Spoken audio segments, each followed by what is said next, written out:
আসসালামু আলাইকুম। সুপ্রিয় চাকরি প্রত্যাশী ভাই বোনেরা, আশা করি আপনারা সবাই ভালো আছেন। সম্প্রতি জেলা পরিষদের কার্যালয় ঝিনাইদহ থেকে নতুন একটি নিয়োগ বিজ্ঞপ্তি প্রকাশিত হয়েছে, যেখানে একটি মাত্র পদে একজনকে নিয়োগ দেবে। এই পদটির ক্ষেত্রে বাংলাদেশের প্রত্যেকটা জেলা থেকে নারী এবং পুরুষ উভয়ে আবেদন করতে পারবেন।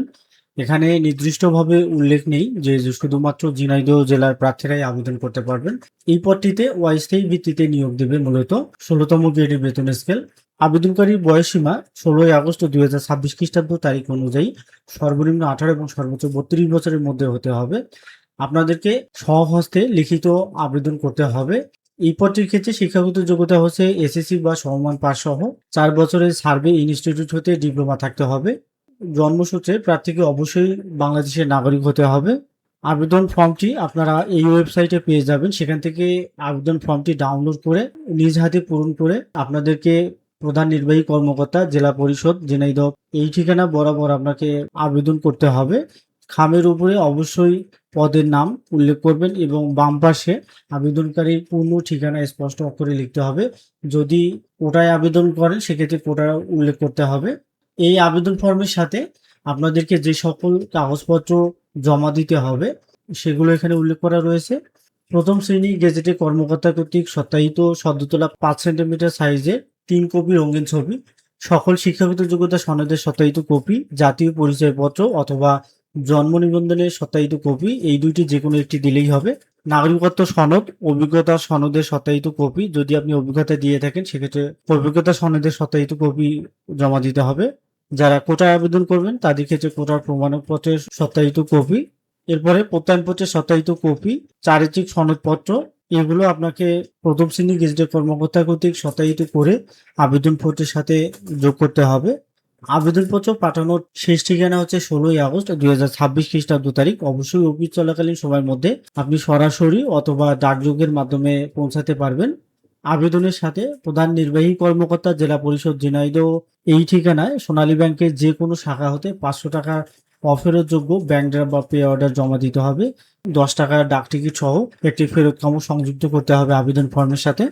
এই বিজ্ঞপ্তিতে যে সকল কাগজপত্রের কথা উল্লেখ করা রয়েছে আবেদনপত্রের সাথে যেগুলো সংযুক্ত করতে হবে সেগুলো এখানে আছে।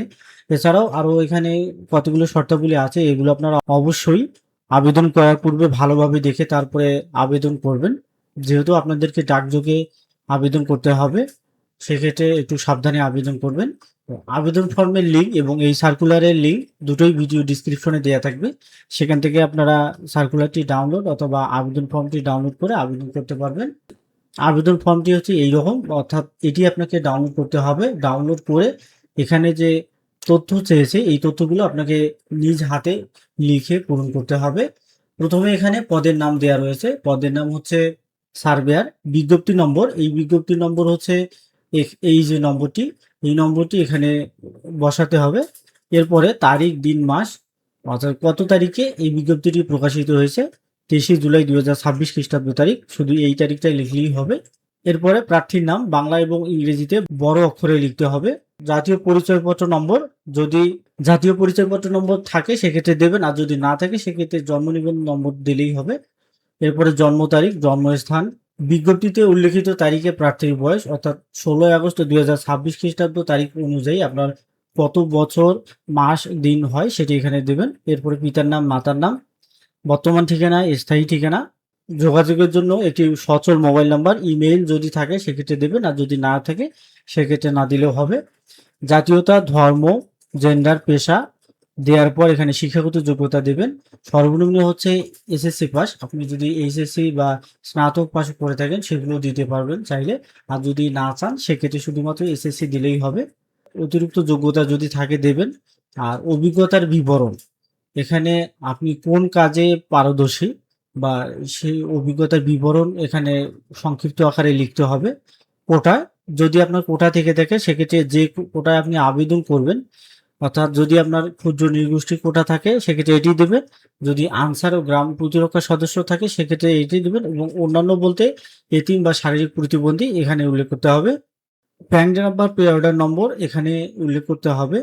কত তারিখে ব্যাংক ড্রাফট বা পে অর্ডার করেছেন সেই তারিখটি দিতে হবে এখানে। ব্যাংক ও শাখার নাম এখানে উল্লেখ করতে হবে। এরপরে আপনি বিভাগীয় প্রার্থী হিসেবে আবেদন করতেছেন কিনা সেটি এখানে নিশ্চিত করতে হবে।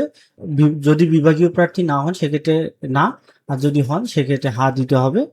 এরপরে এখানে দিন তারিখ এবং এখানে আপনার স্বাক্ষর দিয়ে এই ফর্মটি সহ আপনার যে সকল ডকুমেন্ট চেয়েছে সেই সকল ডকুমেন্ট সহ একটি খামে ভরে, খামের উপরে অবশ্যই পদের নাম লিখে, যদি কোটা থাকে কোটায়, আর যদি না থাকে সেক্ষেত্রে নাই। সার্কুলারে যে আবেদনপত্র পাঠানোর ঠিকানা দেয়া রয়েছে সেই ঠিকানায় আপনি পাঠাবেন, অথবা আপনি যদি চান যে সরাসরি আপনি পৌঁছাতে পারবেন সেক্ষেত্রে সরাসরি পৌঁছে দেবেন, কোনো সমস্যা নেই। এই বিজ্ঞপ্তি সম্পর্কে যদি আপনাদের আরো কোনো তথ্য জানার থাকে সেক্ষেত্রে অবশ্যই কমেন্ট বক্সে জানাবেন, আমি উত্তর দেওয়ার চেষ্টা করবো ইনশাল্লাহ। সো দেখা হচ্ছে আবারও নতুন কোনো নিয়োগ বিজ্ঞপ্তির ভিডিওতে। সেই পর্যন্ত ভালো থাকবেন, সুস্থ থাকবেন। আল্লাহ হাফেজ।